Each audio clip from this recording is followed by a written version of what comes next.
안녕하세요. 오늘 사순절 25일째 되는 날입니다. 기쁜 셈에서 예배를 인도하겠습니다. 이 시간 인터넷으로 교회로 부흥의 두 번째 시간에 참석하신 성도 여러분 주님의 이름으로 환영하고 축복합니다. 이 시간 찬송가 94장 주 예수보다 더 귀한 것은 없네 통일 찬송가 102장입니다. 찬송가 94장 통일 찬송가 102장 주 예수보다 더한 귀한 것은 없네. 주 예수보다 더 귀한 것은 없네. 이 세상 부귀와 바꿀 수 없네. 영죽은 내 대신 돌아가신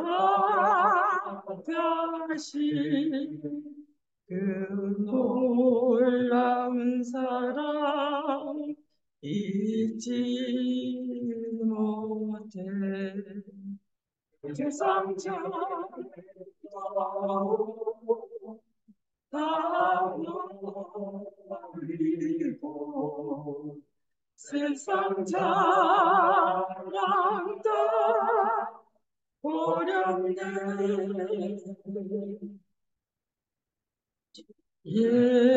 예수보다 더 귀한 것은 없네. 예수밖에는 없네. 주 예수보다 더 귀한 것은 없네. 이 세상 명예와 바꿀 수 없네. 이전에 즐기던 세상 일도 주 사랑하는 마음 뺏지 못해. 세상 즐거움 다 버리고 세상 자랑 다 버렸네. 주 예수보다 더 귀한 것은 없네. 예수밖에는 없네. 주 예수보다 더 귀한 것은 없네. 이 세상 행복과 바꿀 수 없네. 유혹과 핍박이 몰려도 주섬기는 내 마음 변치 않아. 세상 다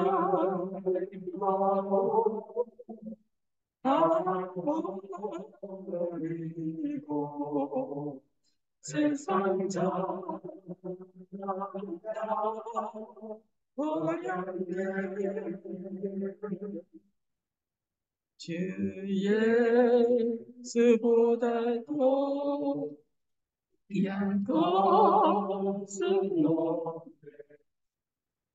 예수밖에는 없네. 강하수 집사님께서 나오셔서 예배를 위해서 기도해 주시겠습니다.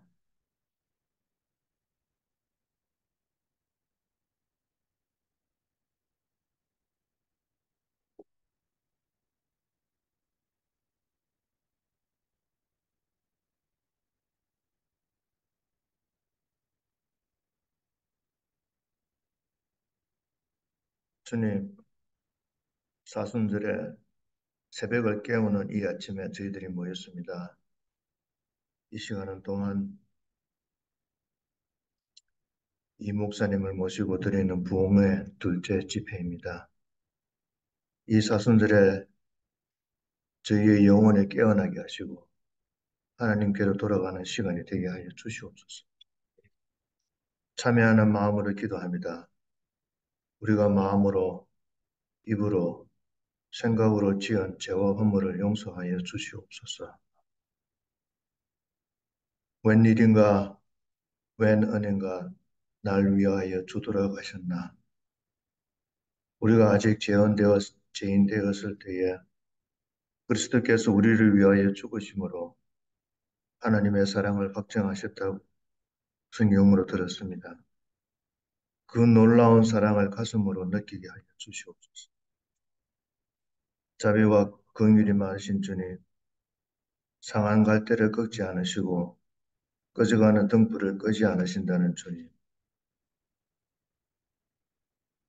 외로운 심령들을 방문하여 주시고 슬픈 심령들을 위로하여 주시고 병든 심령들에게 새 마음과 새 힘을 부어주시고 상처 입은 심령을 싸매주시고 지친 영혼들에게 쉼을 주시옵소서.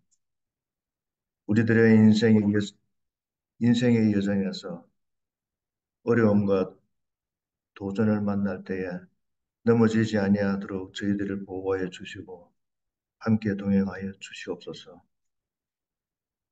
이 예배에 주의 영이 임재하시고 말씀을 증거하신 목사님에게 성령이 인도하여 주시옵소서. 저희 영안이 열리고 저희 귀가 열리고 저희 마음이 열려서 세상과 나는 간 곳 없고 구속한 주만 보이게 하여 주시옵소서. 예수님 이름으로 기도드렸습니다.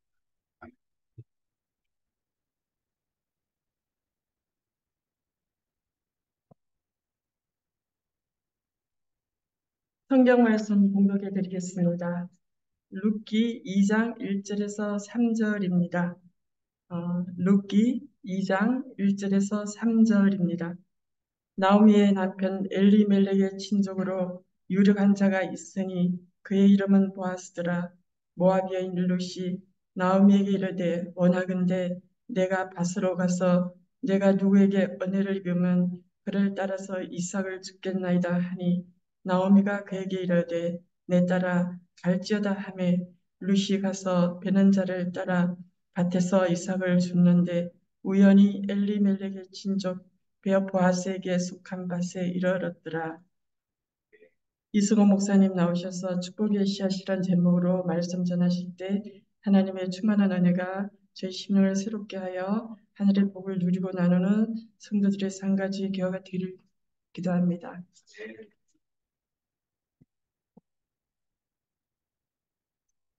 오늘도 이 새벽에 귀한 말씀을 함께 나누기 위해서 나오신 모든 분들을 주님의 이름으로 환영합니다. 특히 이제 온라인으로 이렇게 참석하시는 분들까지 있는 거 보니까 아주 우리 콘트라 코스타 연합감리가 세계적인 교회예요. 전 세계에서 다 접속해서 들을 수 있잖아요. 저희들도 주일날 예배 실황을 중계를 하는데 보면 이제 그 유튜브나 페이스북으로 들어오는 분들이 뭐 아프리카에서도 오고 유럽에서도 오고 아시아에서도 오고 온라인으로 하니까 그게 좋더라고요. 그러니까 전 세계 어디서나 이렇게 예배에 동참할 수 있어요. 그런 좋은 환경 속에서 이 말씀을 같이 나누고 참 감사합니다. 저희들이 이 부흥의 기간 동안의 주제가 복의 복을 더하시고 지경을 넓혀 주소서인데 하나님은 이미 복의 복을 더하실 준비가 돼 있으세요. 그리고 지경을 넓혀 주실 겁니다. 이제 우리는 그 복을 받고 그 넓은 지경을 같이 하나님과 함께 건설해가는 그 사명을 받았는데 그걸 어떻게 할 수 있을까? 어제 제가 드린 말씀 중에 몇 가지 포인트만 말씀드릴게요. 왜냐하면 어제 안 왔다고 해서 하나님이 그 무시하지 않으시거든요. 어제 모든 분들도 다시 이렇게 지난 줄거리 그리고 이렇게 얘기해 주시니까 우리 친절한 하나님이 여러분들에게도 그걸 다시 기억을 상기시키기 위해서 먼저 우리가 복에 복을 더하고 지경을 넓히기 위해서는 말씀에 근거해서 삶의 계획을 세워야 된다. 문제가 우리가 어제도 보았지만 룻기의 문제는 사사시대였거든요. 그러니까 사사시대에는 하나님이 이스라엘의 왕이신데도 불구하고 이스라엘 사람들이 자기한테는 왕이 없는 것 같이 행동했다는 게 문제예요. 그 문제의 핵심에는 자기 소견에 옳은 대로 행하였다. So everybody was just doing what they liked to do. 하고 싶은 대로 그냥 그렇게 살았다. 그게 이제 문제니까 우리가 복에 복을 더하고 지경을 넓히는 데 있어 첫 번째 해야 될 일은 내 뜻대로 마옵시고 주 뜻대로 하옵소서. 그리고 주님의 뜻을 알기 위해서는 이 성경을 항상 보면서 말씀 가운데 하나님은 내게 무엇을 원하시는지를 찾아야 된다. 그렇지 않으면 우리가 형식적인 신앙이 된다는 거예요. 형식적인 신앙의 그 대표적인 예가 엘리멜렉과 나오미. 엘리멜렉의 뜻은 하나님은 나의 왕이시다 하는 뜻인데 그러면 나오미 기쁨이 우리에게 넘칠 것이다. 아주 환상적인 부부예요. 정말 그 이름만으로 봐서는 환상적인 부부인데 그 집안에서 태어난 아이들의 이름이 공교롭게도 말년과 기련, 병약이와 허약이었다. 그 얘기는 뭐냐면 그들의 신앙이 껍데기만 남아있고 힘이 하나도 없어서 미래가 병약하고 허약했다. 존 웨슬리 목사님이 그런 얘기를 했어요. 나는 감리교인이라고 부르는 사람들이 미국에서건 유럽에서건 없어지는 것을 두려워하지 않는다. 그러나 내가 두려워하는 것은 없어지지는 않는데 껍데기만 남고 능력이 없는 그런 종교 집단이 되는 걸 두려워한다. 여기서도 그런 거죠. 지금 사사기를 보면 출애굽기 때 그 홍해를 가르고 이스라엘을 건지셨던 하나님. 바로에게 10가지 재앙을 통해서 내줄 수밖에 없었도록 능력을 보여주신 하나님.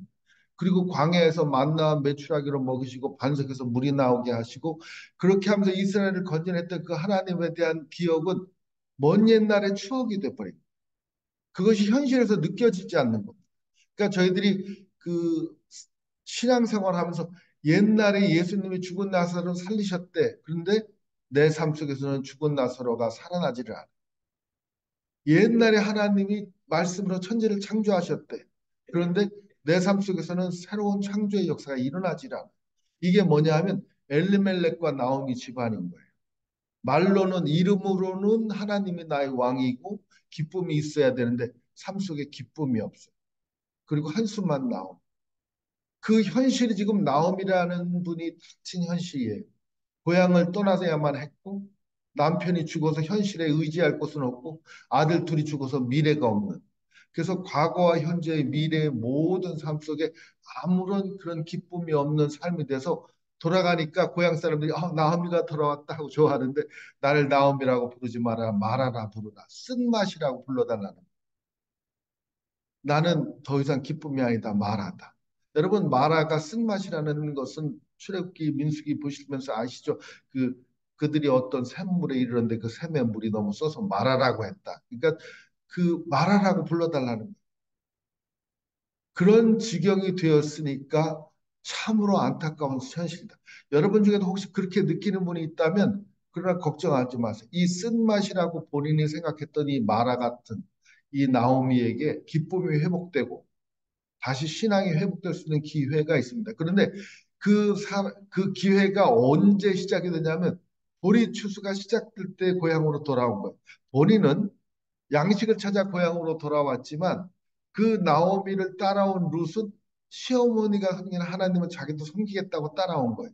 그래서 이 사실은 우리에게 가장 희망이 없고 아무것도 없고 다 잃어버린 것 같을 때 잘 보면 우리 주변에 하나님이 남겨놓으신 보배가 있다는 겁니다.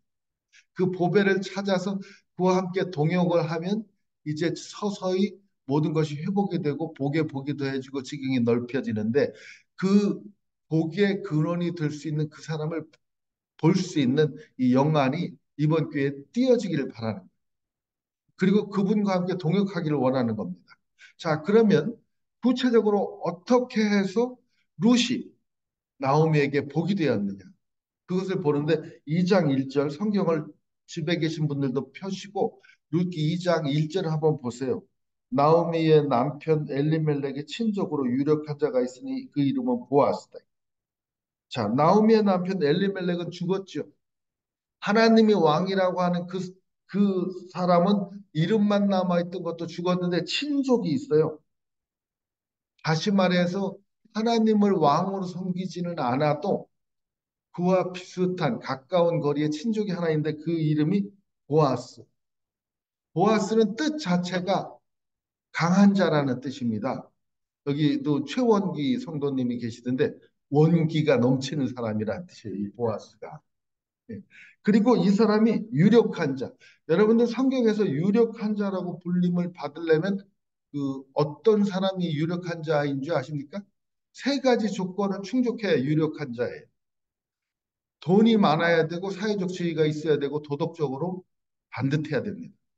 그러니까 돈은 많은데 막 그 생활이 엉망이신 분들, 갑자기 뭐 어디서 횡재를 해서 졸부가 되신 분들 중에 돈은 많은데 벌어본 적도 없고 어떻게 써야 될지도 모르니까 돈을 잘 쓰는 법도 모르고 하니까 그냥 아무데나 막 쓰고 다니고 뭐 술 먹고 돌아다니고 도박하고 뭐 바람 피고 이런 분은 유력한 자가 아니에요. 그냥 돈 많은 사람이지.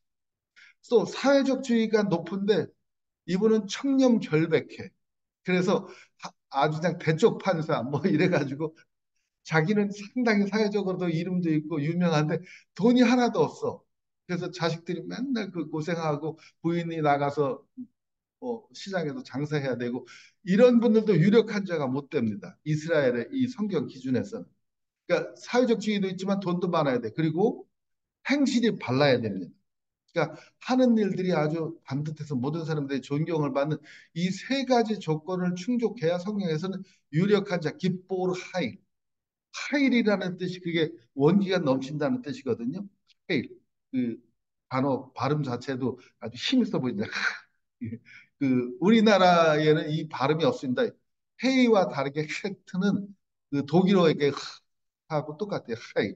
기뽀르 하이. 그 기뽀르는 남자라는 뜻이거든요. 그러니까 유력한 자, 기뽀르 하이. 이 사람의 이름이 보아스. 그러면 이 기뽀르 하일과 그 짝이 되는 사람. 그런 사람은 우리가 뭐라고 하냐면 에쉐타일 그럽니다. 에쉐타일. 에쉐타일이라고 하면 현숙한 여자예요. 그러니까 잠언에서는 현숙한 여자 이렇게 31장에 나오죠. 여러분들이 그 현숙한 여자를 읽어보면 이 세 가지 조건을 충족하는 게 아니라 아주 절수가 길게 나가잖아요. 이 현숙한 여자 여기로 치면 이제 윤숙 그렇죠. 강희윤숙잖아요. 그래서 원기와 윤숙의 짝이 이게 아주 좋은 짝이라고요. 옛날에 우리가 그 책을 읽어보면 그 요조숙녀는 군자 호구라 요조숙녀는 군자가 좋아하는 바다 그런 구절이 나오는데 이 깁보르 하일과 에셋 하일이 아주 좋은 짝이란 말이에요. 그런데 이 성경의 룻기 1장에 지금 나오는 남자가 이 사람이 깁보르 하일 보아스. 우리가 지금까지는 비참하고 힘없는 여자들만 봤어요. 그렇죠?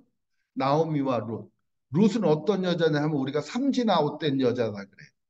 왜 삼진 아웃이냐면 이스라엘에서는 이방인은 스트라이크 아웃 1, 더군다나 여자면 스트라이크 아웃 2, 여자분들 기분 나쁘시죠?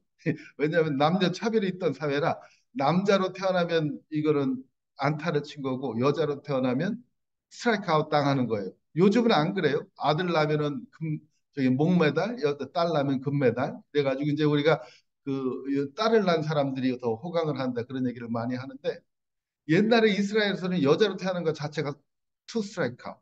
세 번째는 이방 여인 과부잖아요. 과부니까 또 쓰리 스트라이크 아웃. 그래서 룻은 쓰리 스트라이크 아웃 된 여자란 말이에요. 그런데 하나님은 이분을 쓰셨다. 그러니까 여러분 중에 혹시 지금 나는 쓰리 스트라이크 아웃 된 사람 같이 살고 있다라고 느끼는 분이 있으면 여러분이 하나님이 쓰실 가능성이 많은 사람입니다. 왜냐하면 성경에서는 하나님은 약한 자를 들어서 강한 자를 부끄럽게 하시고 힘없는 자를 들어서 힘 있는 자를 부끄럽게 하시고 가난한 자를 들어서 부자들을 부끄럽게 하시는 하나님이신 이유가 머리가 좋고 힘이 있고 아주 자기가 할 일이 많은 사람은 자기가 잘해서 뭘 이렇게 사람들이 자기를 존경한다고 생각하고 힘이 있으니까 그냥 척척한다고 생각하지 하나님이 하셨다는 고백을 하기가 참 힘듭니다. 그런데 자기가 부족하고 능력이 없고 어려움에도 불구하고 뭐가 잘 되면 하나님이 하셨다고 고백할 수밖에 없어요. 그러니까 기도를 해도 의사가 다 고칠 수 있는 병을 위해서 기도했으면 의사가 구척해지 그러는데 의사들이 다 포기했을 때 기도했는데 나았으면 이건 하나님 하셨다 그러잖아요. 그러니까 이 룻은 성경에 여러분들 여자 이름이 붙은 성경책이 몇 권이나 되는지 아세요? 다 남자 이름이 붙었죠. 뭐 이사야, 예레미야, 뭐 베드로, 전후서 뭐 여자 이름 붙은 책이 무슨 몇 권이 되는지 얘기해 보세요. 성경에 여자 이름이 붙은 책 몇 권이죠? 두 권. 뭐하고 뭐죠? 에스더하고 룻. 예, 맞아요. 이 역시 우리 스콘트라커스에게는 수준이 있대니. 여자 이름이 붙은 책이 두 권이에요. 그 두 권 중에 한 권이 룻입니다. 그러니까 이방 여인이, 그러니까 에스더는 그래도 유대 여자니까 뭐 그래도 쳐준다 쳐도 이방 여인 그것도 과부 이름이 떡하니 성경책 이름으로 나온 거예요.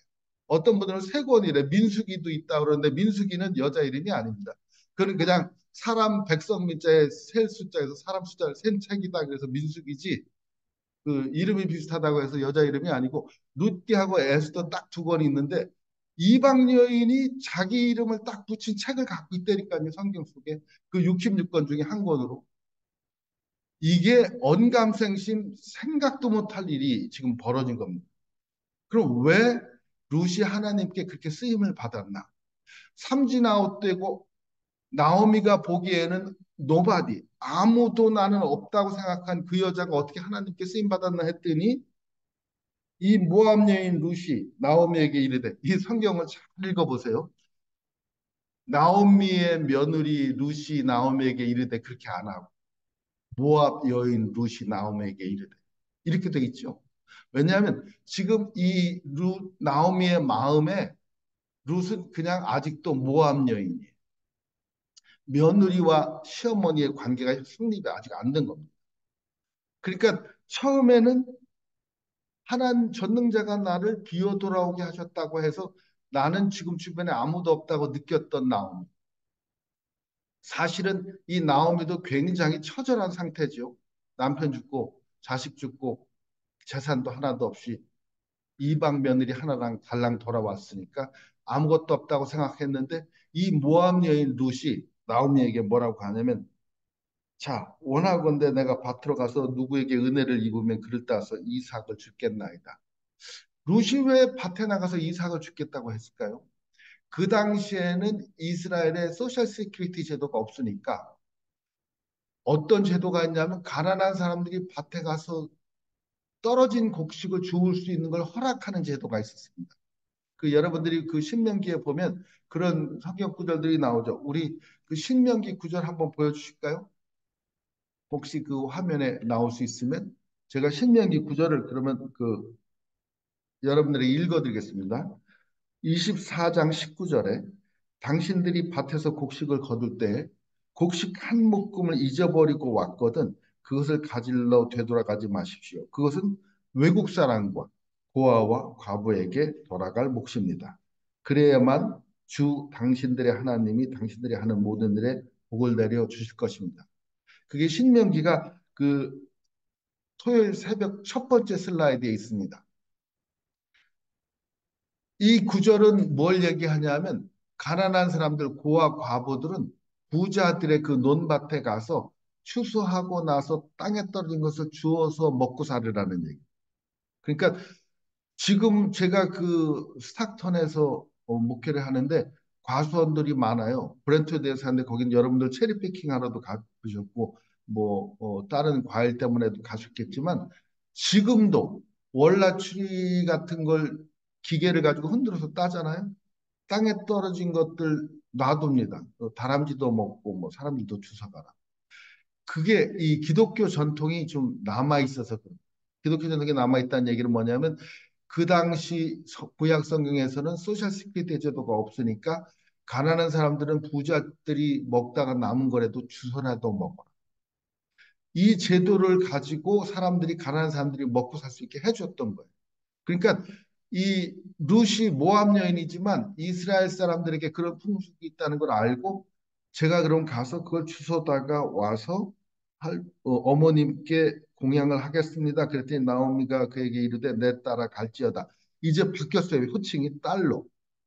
내 딸아 갈지어다. 이제 관계가 형성되기 시작했습니다. 이게 무슨 얘기냐면 우리가 하나님께 복에 복을 더하고 지경을 넓히는 데 있어서 첫 번째 스텝은 small acts of kindness. 내가 할 수 있는 뭔가 작은 일을 하는 거예요. 그러니까 아침에 일찍 와서 교회 문을 연다든지 새벽기도 나오는 사람들을 위해서 간단한 소찬을 준비하는 것 자체가 벌써 첫 번째 걸음을 내디신 거예요. 그러니까 새벽에 나와서 뭐 이 예배를 인도한다든지 아니면 동네에서 지나가는 사람들에게 어려운 사람, 넘어진 사람을 일으켜 준다든지 뭐 체육관에 가서 못 모르는 사람 먼저 들어가는 문 하나 열어주는 것. 우리가 하는 모든 작은 친절한 행동 하나하나가 일단은 하나님의 나라를 건설하는 그 첫걸음이라는. 자, 그럼 이 룻이 뭐 돈이 많기를 해요? 배운 게 많기를 해요? 할 수 있는 게 아무것도 없지만 내가 할 수 있는 거 하나는 있는데 밭에 나가서 곡식 줍는 건 할 수 있다. 옛날에 그 저기 산타클라라 있을 때 보니까 어떤 분이 매주 헌금을 하시는데 그분은 어떻게 헌금을 하나 봤더니 그러니까 나가가지고 페트병 무슨 그 플라스틱 병 있잖아요. 그런 걸 주워가지고 그걸 리사이클 센터에 갖다 주면 그걸 돈으로 주더라고요. 매일 그걸 주워가지고 그거 일주일 모아갖고 헌금하시는 분이 계셨어요. 그래서 제가 야 저분은 룻기에 나오는 꼭 룻과 같은 그런 그 신앙을 가진 분이고 신앙을 실천하는 분이거나 자기 수입도 없고 그렇다고 뭐 영어가 돼서 어디 취직할 수도 없고 그렇지만 내가 할 수 있는 일이 하나 있는데 돌아다니면서 그 플라스틱병 주워다가 그걸 또 헌금하겠다. 지금 룻이 이 곡식 주워 가지고 이렇게 하는 게 꼭 그런 행동과 같다는 거예요. 그런데 하나님은 이걸 주목합니다. 그 사람이 그렇게 작은 행동을 한 이유가 뭐냐 하면 나도 비록 가진 게 없고 힘이 없지만 나만큼이나 힘없는 저 양반을 도와줘야 되겠다. 내가 먹고 살자고 죽는 게 아니라 저분도 공양을 하기 위해서 내가 주소로 간다. 자, 여기서 벌써 이제 관계가 형성되는데 이제 모압 여인 룻과 유대 여인 나오미의 관계가 아니라 딸과 어머니의 관계로 바뀌게 됩니다. 그래서 내 딸아 갈지어다. 룻이 가서 베는 자를 따라서 밭에서 이삭을 줍는데 우연히 엘리멜렉의 친족 보아스에게 속한 밭에 이르렀더라. 자, 여기 우연히 이르렀다고 돼 있죠. 여러분 생각에 이게 우연히 간 것 같으세요? 그럴 수도 있겠지만 우연히 거듭되면 이게 이제 하나님의 섭리가 됩니다. 왜 우연히 거듭되냐면 마침 사제를 보니까 마침 보아스가 베들레헴에서부터 와서 베는 자들에게 이르되 자 이렇게 우연히 엘리멜렉의 며느리 룻이 보아스의 밭에 갈 확률 그리고 우연히 마침 그때 보아스가 그 밭에 이를 확률 얼마나 된다고 생각하세요? 이 우연히 두 개가 딱 겹쳐서 그때 딱 만날 확률. 거의 뭐 이건 우연이라기보다는 필연에 가깝죠. 하나님이 다 계획하셨다고밖에 생각할 수밖에 없는 그런 상황이 되는 거죠.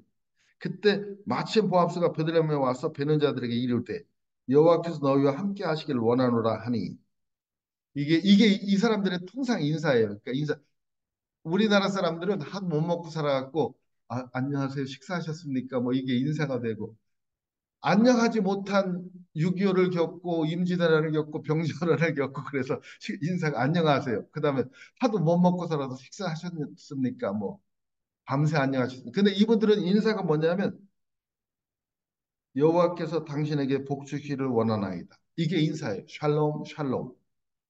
참 인사 좋죠. 그러니까 만날 때마다 하나님이 당신에게 복 주시기를 원합니다. 그리고 여호와께서 너희와 함께 하시기를 원합니다. 임마누엘의 축복을 빌어주고 또 샬롬이라고 해주고 이렇게 하니까 인사가 너무 좋은 거예요. 이렇게 인사를 했더니 보아스가 베는 자들을 거느리는 사환에게 이르되 이는 누구의 소년이냐 하니 베는 자를 거드린 사람이 대답하여 이르되 이는 나오미와 함께 모압 지방에서 돌아온 모압 소녀인데, 그러니까 이 일하는 청년들이 이 사람 이름도 몰라요, 성도 몰라. 그냥 아는 건 모압에서 돌아온 모압 소녀라는, 나오미와 함께 돌아온 모압 소녀라는 것밖에 몰라요.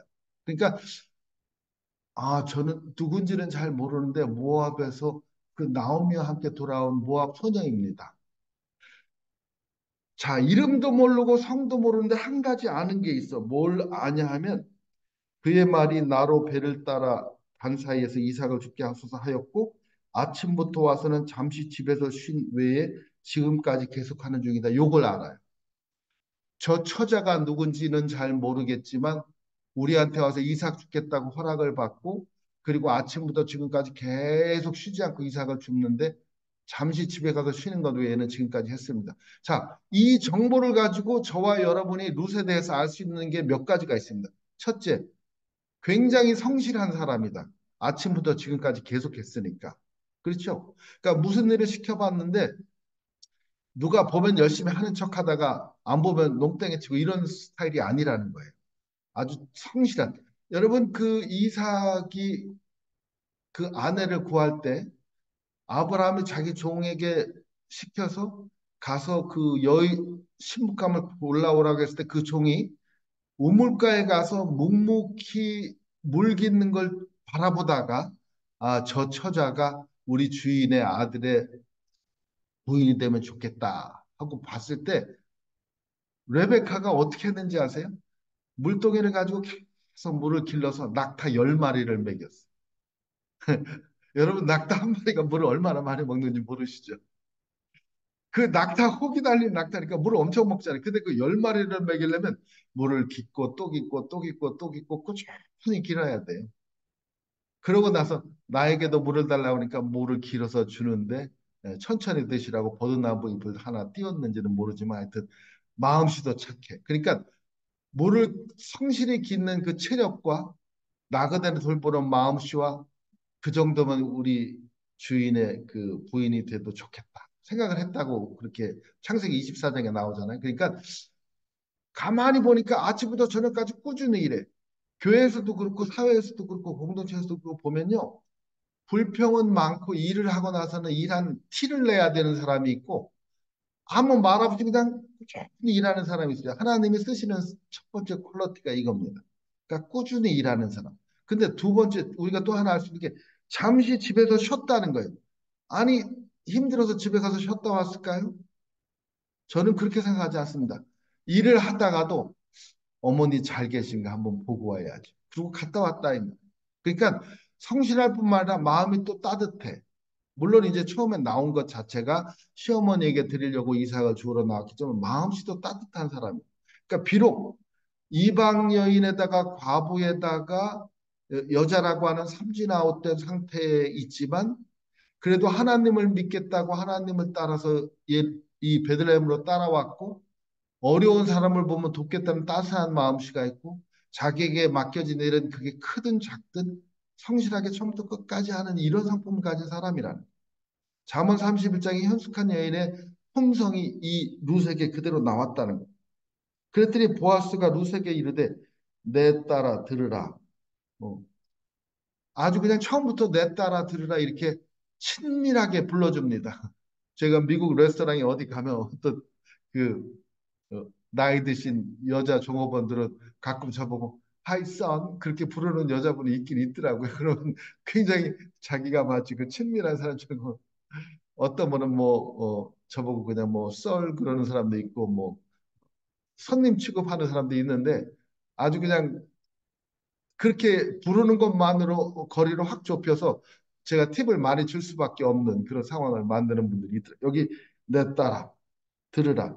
이삭을 주러 다른 밭으로 가지 말며 여기를 떠나지 말고 나의 소녀들과 함께 있으라.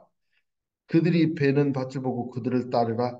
내가 그 소년들에게 명령해 너를 건드리지 말라 하였느니라. 물기 마르거든 그릇에 가서 소년들과 같이 떠온 것을 마실지니라 하는지라. 자, 이 보아스도 얼마나 이 마음이 씀씀이가 자상한 사람인지 보세요. 다른 밭으로 가지 말고 내 소년들과 함께 있으라.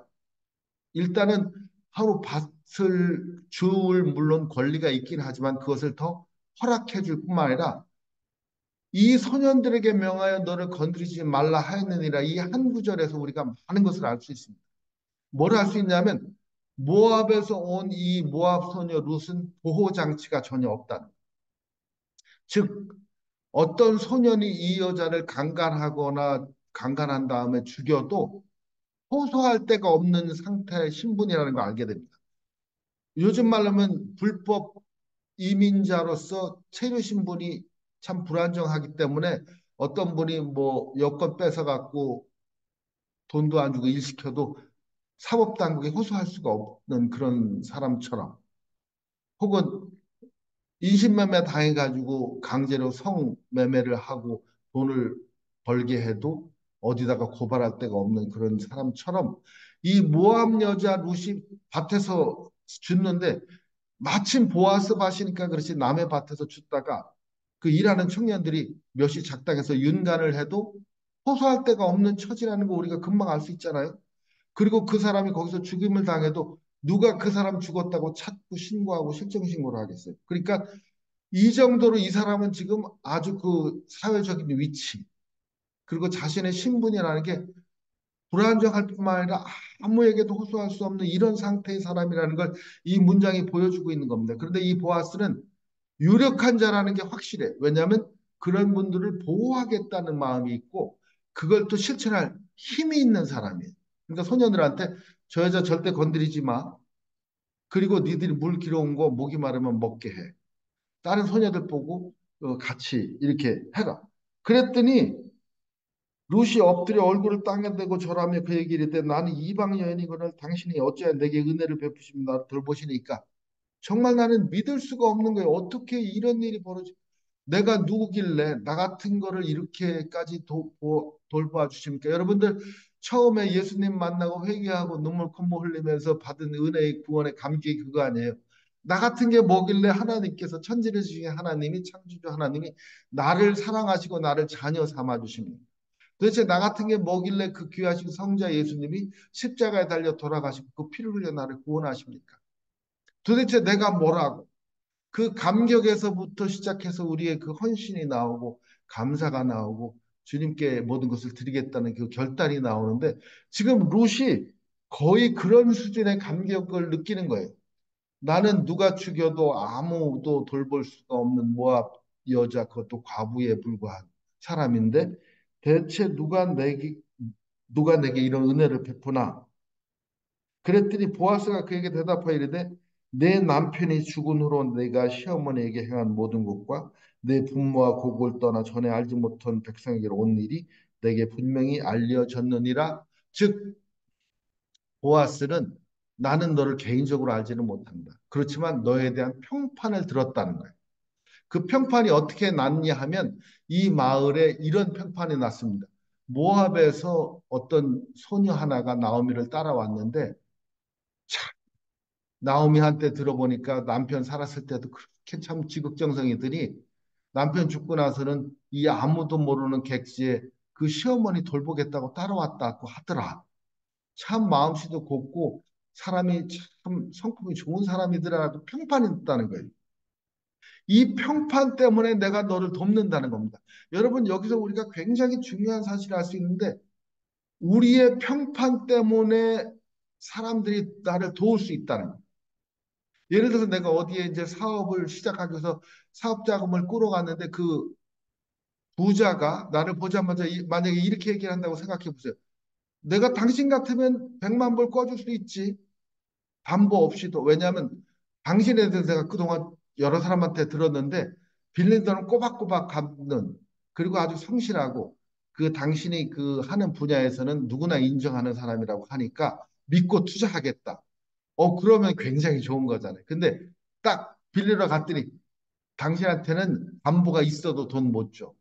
당신 들어보니까 뭐 돈 벌어갖고 아주 나쁜 짓도 많이 하고 여러 사람 마음 아프게 했다는데 그러면 안 주는 거 아니에요? 평판이라는 게 굉장히 중요합니다. 제가 그 법대를 나왔는데 친구들 중에 판사 검사가 된 사람들이 그런 얘기를 하더라고요.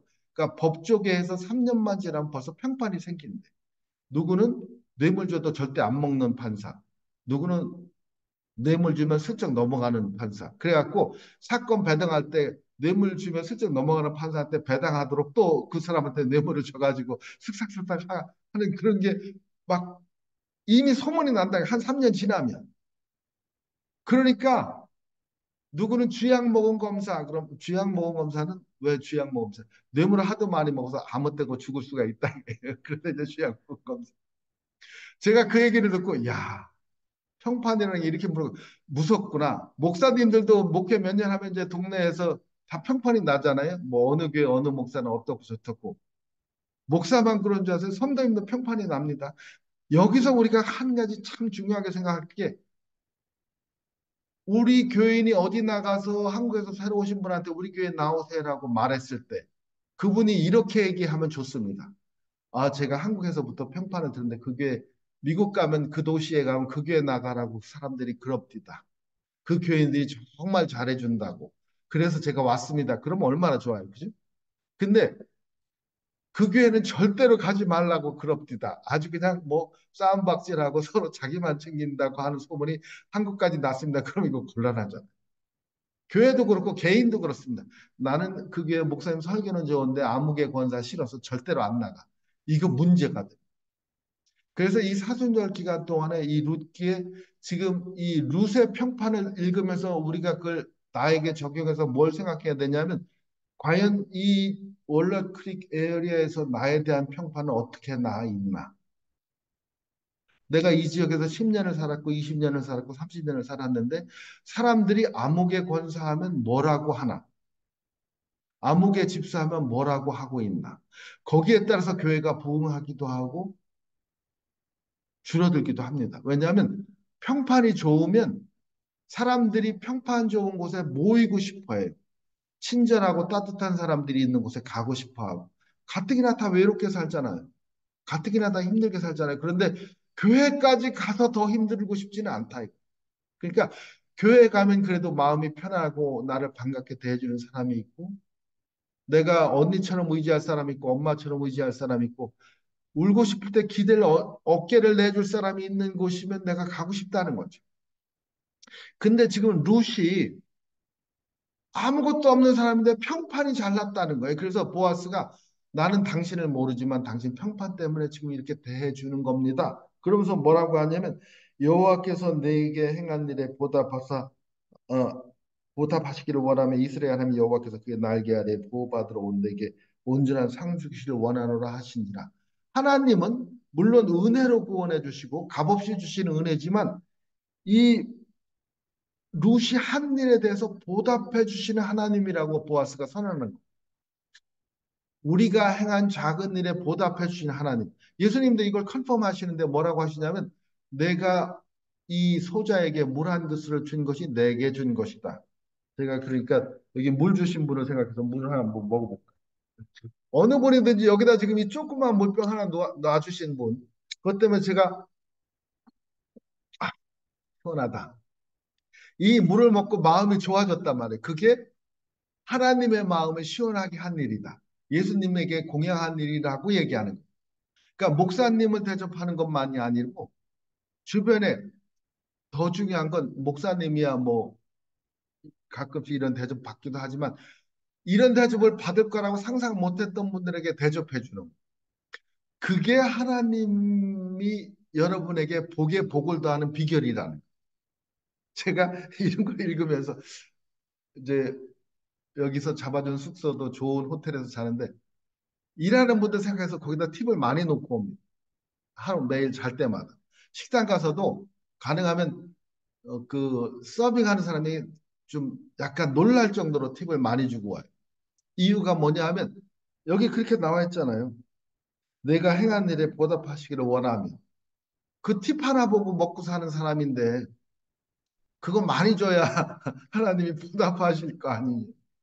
돈 많은 사람한테야 뭐 100불도 큰 돈이 아니고 1000불도 큰 돈이 아니겠지만 그러나 팁 하나 바라보고 종업원들이 일하는 분들한테는 제가 20불이나 40불이나 주면은 그거가 굉장히 자기에게는 놀라서 아유 고마워라 하나님이 저번 복 주시면 좋겠다고 속으로라도 그렇게 생각할 거 아니에요. 속으로 그렇게만 생각해도 그게 쌓이면 제게 복이 됩니다. 예, 여러분들 그런 말 아시나요? 만시지탄이면 무병이 살아. 많은 사람들이 손가락질하면 병 없이도 죽는다. 음. 그게 무슨 얘기예요? 그냥 사람들은 뭐 욕 먹으면 오래 산다고 뭐 I don't care 그러면서 욕하려면 해. 나 오래 살 거야. 그러지만 그 반대말도 있습니다. 만시지탄이면 무병이 살아. 많은 사람이 손가락질하면 병도 없이 죽는다. 사람들의 마음속으로 참 저분 고맙다. 아유, 잘 됐으면 좋겠다. 하고 교인이 100명인데 100명이 다 그렇게 속으로 복을 빌어주면 그 사람이 복을 안 받겠냐고.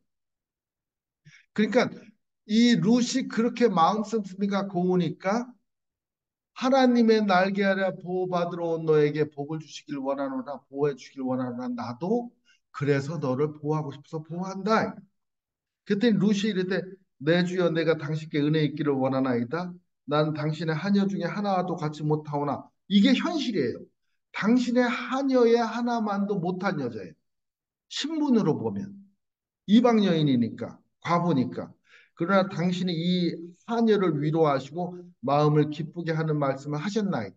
벌써 롯의 마음속에 기쁨이는 사람이 언제가 제일 기쁘냐? 누가 나를 알아줄 때 기쁜 거예요. 내가 나에게 와서 나에게 꽃이라고 불러줄 때 나는 너에게 가서 꽃이 되었다. 모든 사람이 다 하나님의 자녀고 귀하지만 누가 그 사람이 귀한 걸 알아주느냐. 그게 참 중요합니다. 그러니까 많은 사람들이 그 소셜미디어에 그 포스팅을 하잖아요. 왜 그러겠어요? 누가 좀 봐달라 이거죠. 알아달라는 거죠. 알아주는 사람 없고 봐주는 사람 없으면 사람이 외로움을 느끼고 내 인생은 참 보잘것없구나 이렇게 느끼는데 알아주는 사람 있고 봐주는 사람 있을 때 격려가 되는 거예요. 지금 룻은 내가 베들레헴에 가면 아는 사람 하나도 없어요. 나는 뭐 집도 없고 절도 없고 친구도 하나도 없는 그런 사람인데 하고 왔는데 와 보니까 동네에서 그렇게 좋은 평판이 났다고 얘기해주고 알아주는 유력한 자가 있으니까 이 마음이 기뻐서 이제 살맛이 좀 난다. 이게. 죽을 것 같은 인생에 살맛 나게 하는 한마디를 해주는 사람이 있다는 게 얼마죠. 그러니까 교회에 와서 나는 뭐 이 교회에 와서 별로 아는 사람도 없고 그냥 예배 때 잠깐 와서 뒤에 앉았다 가는데 하고 생각했는데 어느 날 어느 장로님이 오더니 참 자매님 때문에 살맛 납니다. 어쩜 그렇게 성실하시고 열심히 신앙생활 하세요. 하나님 축복하기를 바랍니다. 그럼 갑자기 이분이 이 교회가 내 교회 같아지는. 야, 난 아무도 나를 모르는 줄 알았는데 나를 이렇게 아는 사람이 있네. 세상에 언제 봤다고 벌써 내 이름도 기억하고 이 알아주는 것 때문에 이 마음이 너무 좋아요. 그래서 그것만 해도 좋은데 식사할 때 보아스가 룻에게 이르되 이리 와서 떡을 먹으면 내 떡자국을 초에 찍으라 하므로 룻이 곡식 빼는 자 곁에 아니 그가 볶은 곡식을 주면 룻이 배불리 먹고 남았더라. 초에 찍어준 게 이게 별거 아닌 것 같아도 젓가락으로 집어가지고 이렇게 한번 준 거. 뭐 깻잎을 누구한테 주느냐에 따라 이게 마음이 달라지잖아요. 그죠? 거기다 볶은 곡식, 그냥 곡식도 아니고 볶아서 주니까 특별히 더 대접을 해주는 거예요. 자, 내가 언제 어디서 이런 대접을 한번 받아봐라. 지금 아마 룻은 어느 왕비가 부럽지 않을 거예요. 정말 힘들고 어렵게 살았는데 어떤 한 분이 특별히 건네준 그 조그만 선물 하나, 빵 하나, 음식 하나인데 내 마음에 그렇게 감동이 되는 거예요. 나도 사람 대접을 받는구나. 근데 이 사람 대접을 받는다고 느끼고 감동을 받는 사람들은 대개 그동안 사람 대접을 못 받았던 사람들입니다.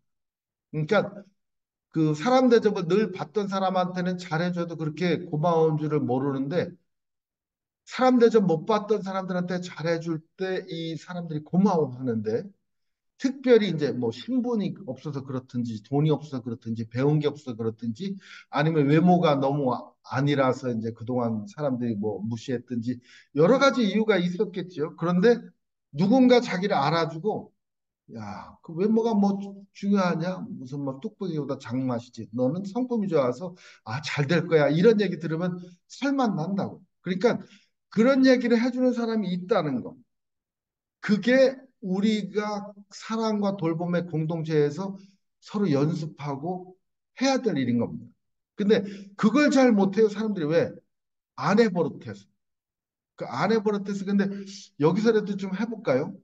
지금 옆에 계신 분, 혼자 앉은 분은 누구, 혼자 있는 분한테 가서 당신의 이 점이 너무 좋아요. 한번 잘 보셔갖고 한마디 해보세요. 자, 당신의 이 점이 너무 좋아요. 어느 점인지 관찰을 해보시고 한마디 해주세요. 어느 점이 좋은지.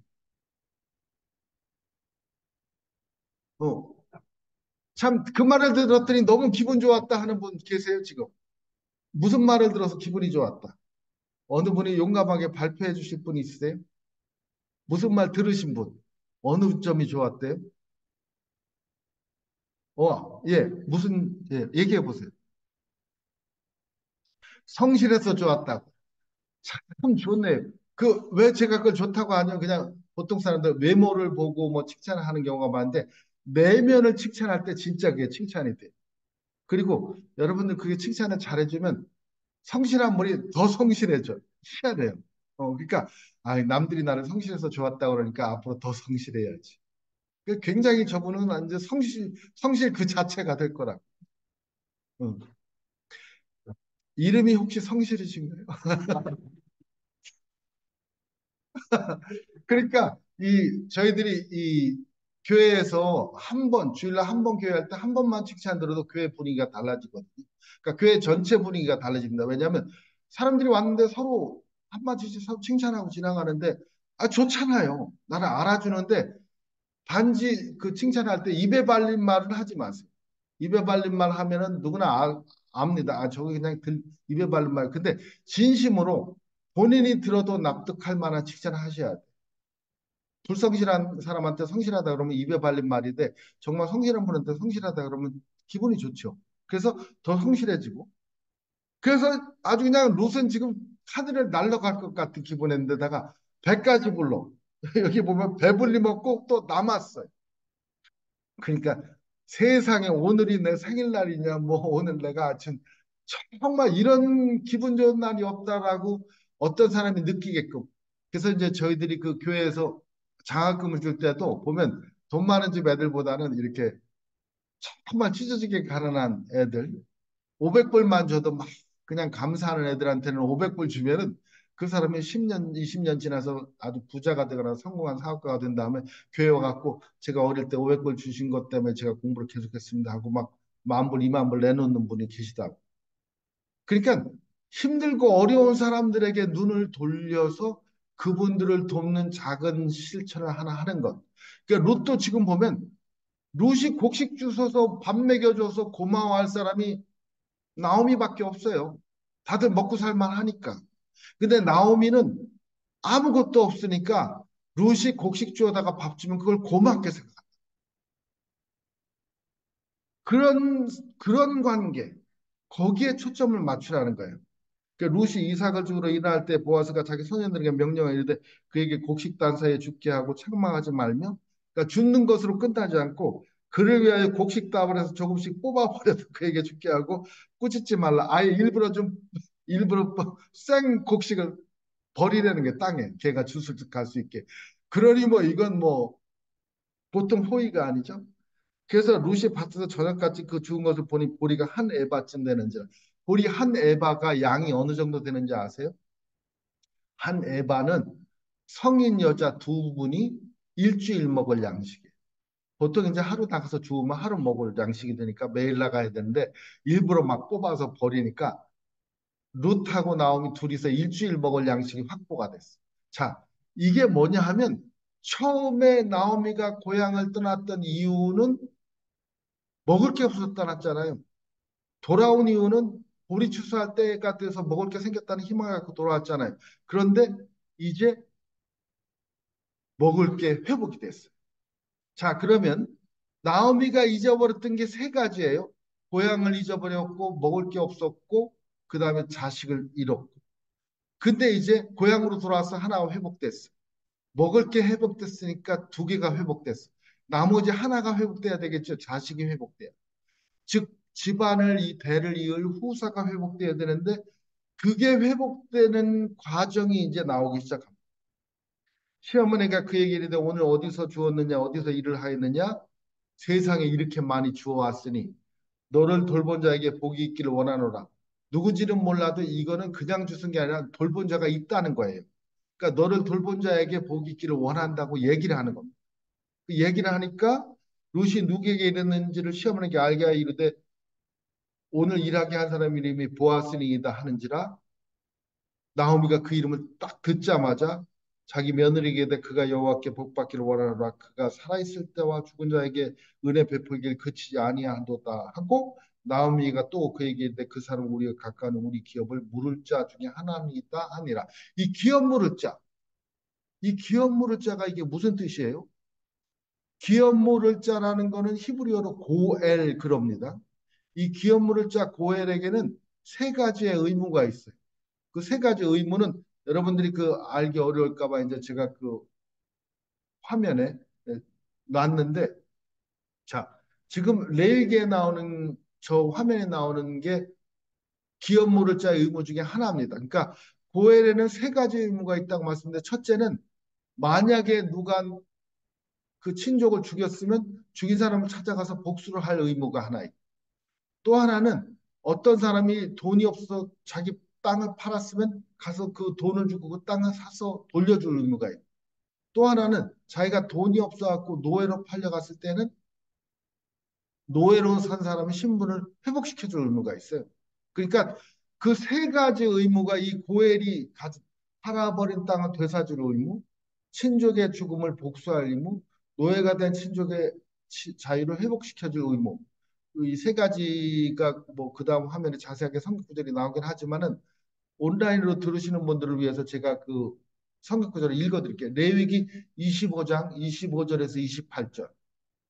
아니면 우리 민수기 자기 그 죽은 사람의 복수할 의무 외에 노예로 팔려간 사람의 땅을 되사줄 의무. 민수기 거는 35장 12절.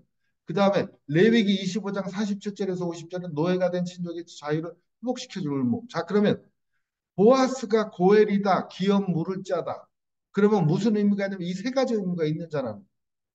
그럼 왜 나오미가 이 얘기를 하냐 하면 아, 오늘 내가 간 밭이 보아스의 밭이면 보아스가 우리의 잃어버린 땅 혹은 을 되사줄 의무가 있으니까 어쩌면 이 보아스를 통해서 우리 집안이 살아날 수도 있겠구나 하는 힌트를 받은 거예요. 왜 그 힌트를 받았냐면 보아스가 나 룻한테 어떻게 했는지를 쭉 들었거든요. 들어보니까 보아스가 룻한테 마음이 혹시 있는 거 아니야? 이 나이 드신 여자분들이 이 육감이라는 게 있잖아요. 이게 남자들한테는 없는 이 놀라운 감각이 있다. 딱 듣더니 그러면 이거 뭐가 있다. 그래서 모함 여인 룻이 이르되 그가 내게 또 이르기를 내 추수를 다 마치기까지 너는 내 소녀들이 가까이 있으라 하더이다 하니 나오미가 며느리 룻에게 이르되 내 딸아 이제는 완전히 내 딸이 됐어요. 너는 그의 소녀들과 함께 나가고 다른 밭에서 사람을 만나지 않은 것이 좋으니라 하는지라 시어머니 마음속에 계획이 드디어 세워지기 시작했는데 이에 루시 보아스의 소녀들에게 가까이 있어 보리 추수와 밀추수 마치까지 이생을 지으며 그의 시어머니와 함께 거주하니라 그 시어머니의 계획이 어떻게 펼쳐질까? 그게 이제 3장인데 이건 저녁 때 할게요. To be continued. 그러니까 이제 그게 궁금하시면 또 저녁에 나오시면 돼요. 아침에 일 바빠서 지금 막 나가시는 분들이 있으니까 제가 더 하지는 않을게요. 더 하지는 않는데 여러분들이 보시면은 자 이게 하나님의 복을 받는데 사랑과의 관계를 통해서 복을 받는. 사랑과의 관계를 통해서 복을 받는데 항상 나보다 약한 사람에게 내가 해줄 수 있는 일을 한 가지 하는 게 첫 번째 스텝. 그러면 그 사람이 마음속으로 빈 복이 이제 내게 드디어 쌓이기 시작하거든요. 그러면서 이게 복의 복이 더해지는 거예요.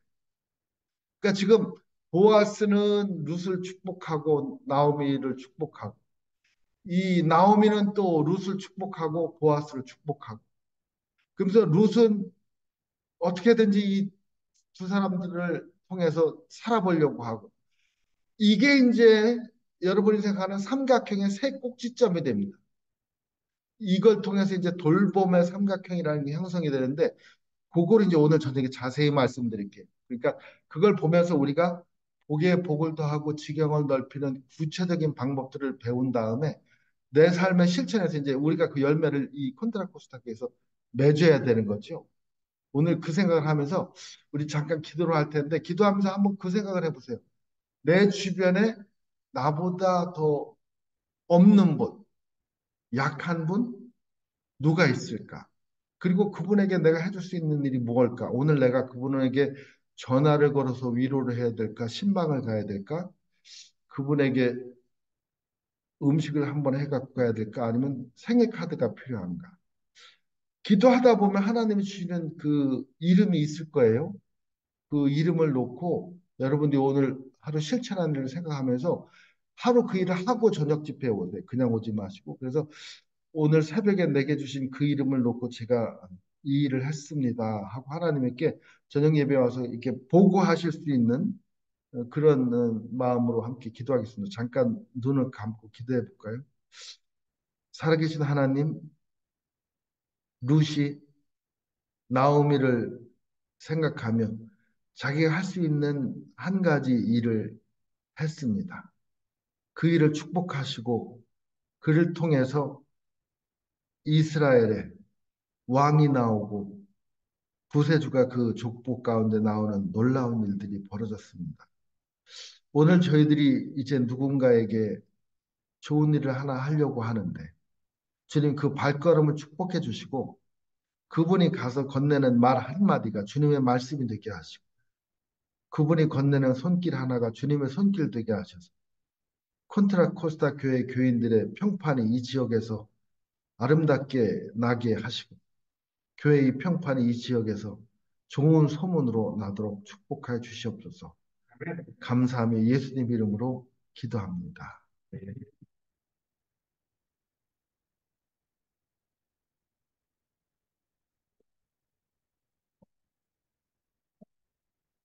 목사님, 새벽 일찍 나오셔서 네 말씀 감사합니다. 목사님께 격려의 박수 한번 해드릴까요? 축복의 씨앗을 많이 받으셔서 교인분들 마음이 넉넉해지실 줄 믿습니다. 이 시간에는 우리 그런 의미에서 하나님께 기쁨의 찬양을 드리겠습니다. 저희가 함께 박수하면 광고를 제가 안 드렸네요. 어, 예배 후에 기쁨샘에서 준비한 친교가 있습니다. 한 분도 빠지지 마시고 받은 축복의 씨앗을 함께 이야기하는 시간을 가지면 감사하겠습니다. 찬송가 통일 찬송가 427장 191장 내가 매일 기쁘게 박수하면서 한번 함께 찬양 드릴까요?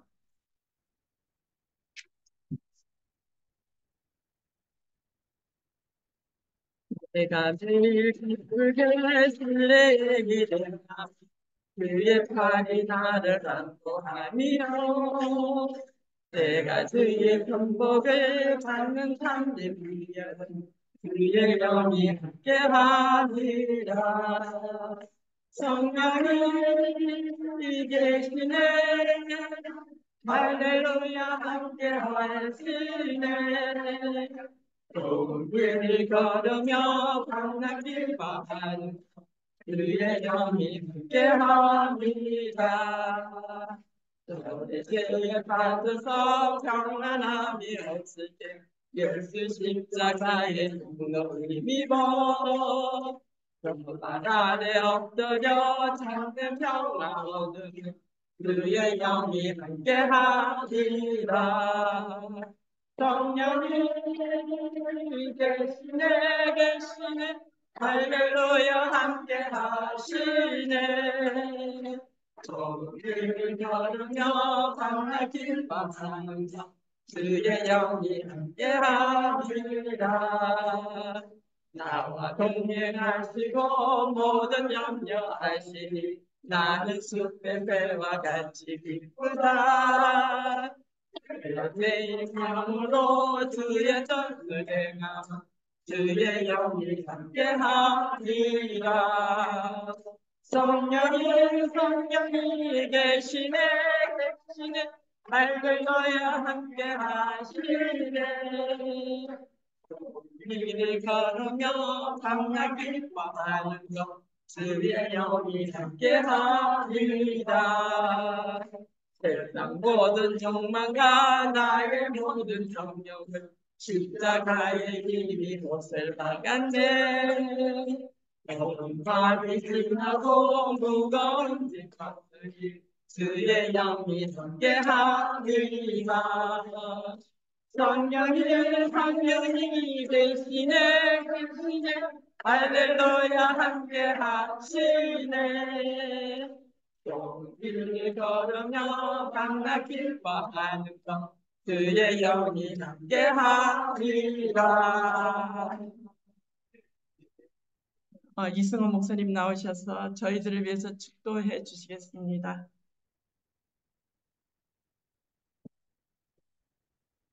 이제는 우리 주 예수 그리스도의 은혜와 하나님의 사랑하심과 성령님의 교통하시고 감동 감화하심이 오늘 내가 할 수 있는 작은 실천을 통해서 사랑을 나누기로 결심하고 이제 각자의 일터와 가정으로 돌아가는 모든 성도님들 머리머리 위에 지금부터 영원토록 함께 하시기를 간절히 축원하옵나이다.